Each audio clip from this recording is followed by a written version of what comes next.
Well, this brings us to the 7th visit, and I hope to hand you the master key to success before I finish, because my subject will lead you so near to the master key that you will be apt to recognize it. As I have suggested in previous visits, a positive mental attitude can clear away all obstacles which stand between you and your major purpose in life. Because of the importance of the subject of our visit, I shall not only tell you that a positive mental attitude heads the entire list of the 12 great riches in life, but I am going to give you explicit instructions as to what you must do to keep your mind positive. In all the success books I have written, I have never suggested to my readers what they should do without clearly telling them how to do it. Are you ready? If you are ready, this visit may bring the most important change in your life you have ever experienced. 1. Learn to adjust yourself to other people's state of mind and difficulties so as to get along peacefully with them and to refrain from taking notice of trivial circumstances in your relations with other people by refusing to allow them to become controversial incidents. Great people always avoid small incidents of controversy when possible. 2. Establish for yourself a definite fixed system of conditioning your mind at the beginning of each day so you will keep it positive under all circumstances. 3. Learn the art of selling yourself to other people by indirection, such as asking leading questions which will bring out the sort of reactions from others which you desire. And do not permit yourself to be drawn into argument over unimportant subjects. 4.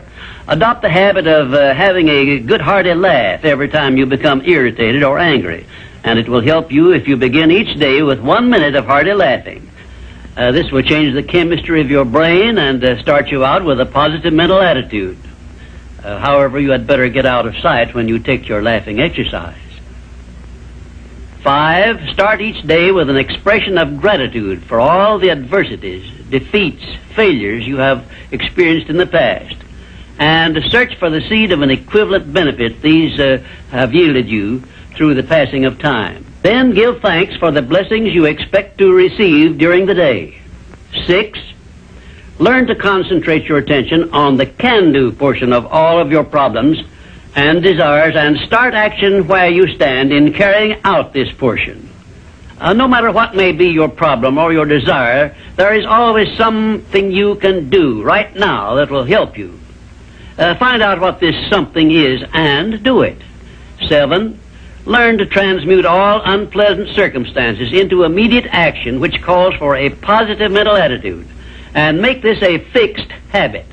For example, when you are angry, switch your mind to some sort of action in connection with your hobby or your major purpose in life, and keep it busy with that subject for 5 minutes. 8. Recognize that every circumstance which influences your life, whether it is a pleasant or unpleasant circumstance, is grist for your mill of life, and so use it to make it pay you dividends in one form or another, remembering meanwhile that your strength grows out of your struggles. Follow this instruction and you will soon learn that there is no such thing as an unprofitable experience. 9. Look upon your life as a continuous process of education, of learning from all your experiences, good and bad, and to be always on the alert for gains of wisdom which come to you a little at a time in both your pleasant and unpleasant experiences. 10. Make the world over to fit your own pattern if you choose, but begin with yourself in some sort of self-improvement which will make you more open-minded, patient, and generous in your relations with others. 11. Express gratitude twice daily for your recognition of the fact that you have been given complete control over your own mind, and ask for guidance in order that you may use this profound gift wisely in all your thoughts and acts. 12. Go out of your way daily to comment enthusiastically on the good qualities of those with whom you live and work, but do not mention their negative qualities. Then observe with benefit to yourself how quickly others will begin to concentrate on your good qualities. Remember, I'm still talking about how to keep your mind positive. And 13, Accept all criticism of yourself as an occasion for self-examination to determine how much of it is justified, and you will be sure to make startling discoveries about yourself which will help you to the remainder of your life. 14. Do not accept from life or anyone else anything you do not desire. And remember that Mahatma Gandhi proved himself to be more powerful than the great British military forces by this simple method of passive resistance. 15. Remember always that there are two kinds of circumstances which cause you to worry. Those you can do something about, and those you can do nothing about. Nothing, that is, except to use passive resistance and refuse to permit them to worry you. 16. Keep your mind eternally engaged in thinking of that which you desire most, your major purpose in life.